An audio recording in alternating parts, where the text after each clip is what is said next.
अनिल को बचपन से बाबा, जोगियों और जंतर मंतर पर बड़ा भरोसा था। उसे कोई कुछ भी जादू टोना बता दे, कुछ भी कह दे, वो तुरंत मान लेता था। अरे अनिल भाई, यहाँ कैसे? ओ मिहिर, कैसे हो? पूरे 10 साल बाद तुम्हें देखा है। बस ठीक हूँ। ऑफिस के काम से 2-3 दिन के लिए यहाँ आया हूँ। अच्छा अच्छा। अरे तुमने आज तक ये हरा पत्थर पहन रखा है? हाँ भाई, कॉलेज के समय पूरी पॉकेट मनी देकर उस जादूगर से पत्थर लिया था। उसने कहा था इसे पहनते ही मैं बड़ा आदमी बन जाऊंगा। तो भाई पत्थर ने कोई कमाल दिखाया? अभी तक तो नहीं, पर मुझे यकीन है जल्द ही कुछ होगा। मैं तो तब भी कहता था, आज भी कह रहा हूं, ये सब जादू मंत्र कुछ नहीं होता दोस्त। तू देख ना, ये अंगूठी मुझे बड़ा आदमी जरूर बनाएगी। चल, भगवान करे ऐसा ही हो। कुछ दिन बाद अनिल एक विज्ञापन पढ़ता है। चेहरा देखकर भविष्य बताने वाले बाबा। बाबा जी से पूछ आता हूँ, मेरा भाग्य कब बदलेगा? अनिल बाबा के पास जाता है। आइए आइए, ये बाबा हिमालय से आए हैं।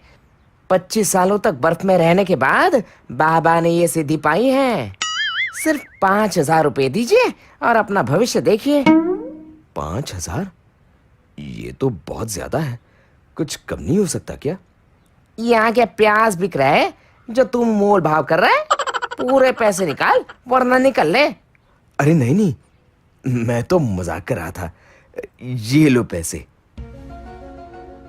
बाबा जी, मैं बहुत परेशान हूँ। 10 साल से बड़ा आदमी बनने के सपने देख रहा हूँ। ये सपने कब पूरे होंगे? कभी नहीं। तेरे चेहरे पर लिखा है, तू अगले 2 महीने में मर जाएगा। ये आप क्या कह रहे हैं बाबा जी? यही सच है। अनिल रोते रोते घर आता है। रात भर वो कुछ सोचता रहता है। सुबह होते ही वो बैंक चला जाता है। सर, मुझे 1 करोड़ का लोन चाहिए। ठीक है, आप जरूरी कागज ले आइए। अनिल को लोन मिल जाता है। अगले दिन बानी, ये लो तुम्हारे नए बंगले की चाबियां। अब तुम्हें इस छोटे से घर में रहने की कोई जरूरत नहीं है। क्या बात कर रहे हैं जी? हाँ, सही कह रहा हूं। जल्दी तैयार हो जाओ, तुम्हें अपना नया बंगला दिखा कर आता हूं। बानी तैयार होकर बाहर आती है तो देखती है बाहर एक चमचमाती कार खड़ी है। क्या क्या ये कार हमारी है? हाँ हाँ, हमारी ही है। आओ बैठो। अनिल बानी को बंगला दिखाकर घर ले आता है। अगली सुबह बानी, अगले महीने हम बंगले में शिफ्ट हो जाएंगे। उससे पहले सिंगापुर घुमाते हैं। क्या ये सब क्या हो रहा है? कहीं मैं सपना तो नहीं देख रही? नहीं, ये सब सच है। घूम के आते हैं, फिर मैं तुम्हें सब बताऊंगा। कुछ दिन बाद सिंगापुर से लौटते समय, ए जी, अब तो बताइए, इतने पैसे आपके पास कहाँ से आए? देखो, तुम घबराना मत, मेरी बात ध्यान से सुनो। बोलिए। अब मेरी जिंदगी बस 1 महीने की और है। हाय, मैं मर गई। नहीं नहीं, तुम नहीं, मैं मरने वाला हूं। अब चुप होकर मेरी बात सुनो। बोलिए। मैंने 1 करोड़ का लोन लेकर तुम्हारे लिए गाड़ी और बंगला लिया है।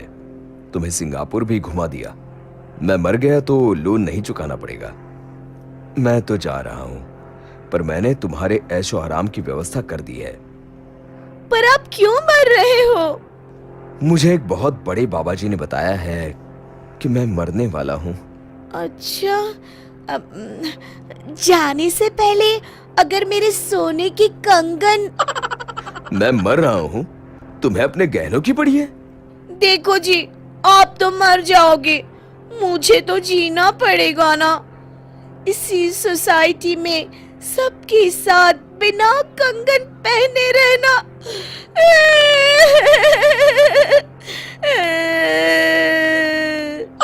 अच्छा, चलो कुछ पैसे बचे हैं, तुम कंगन भी ले ही लो। 1 महीने बाद। ये बंगला तो बहुत सुंदर है जी। मुझे क्या, मैं तो अब मौत के दिन गिन रहा हूँ। गिनने की कोई जरूरत नहीं, मुझे सब याद है। कल 2 महीने होने वाले हैं। हे भगवान, कैसी बीवी दी है तूने मुझे, मेरी मौत का दिन याद किए बैठी है। अगली रात। अभी तक मुझे कुछ नहीं हुआ, हो ना हो आज रात को ही मेरा टिकट कट जाएगा। अब कहाँ जाने की टिकट कर रहे हैं जी? मैं भी चलूंगी।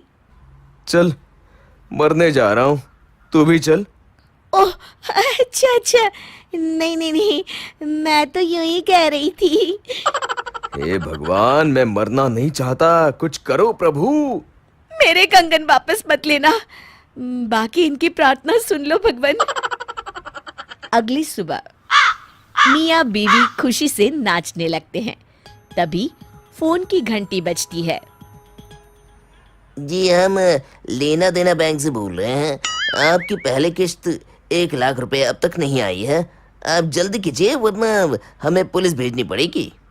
हाय राम, ये तो मैं भूल ही गया। अब क्या होगा, कहां से लाऊंगा इतने पैसे? 1 लाख देने होंगे? इससे तो अच्छा आप। अरे भगवान, चुप हो जा। मैं आज ही एक गाड़ी, बंगला, गहने बेचकर सारा का सारा लोन चुकाता हूँ और उस बाबा को हिमालय वापस पहुंचाता हूँ। कितने सालों से इन बाबाओं ने मुझे मूर्ख बना रखा है।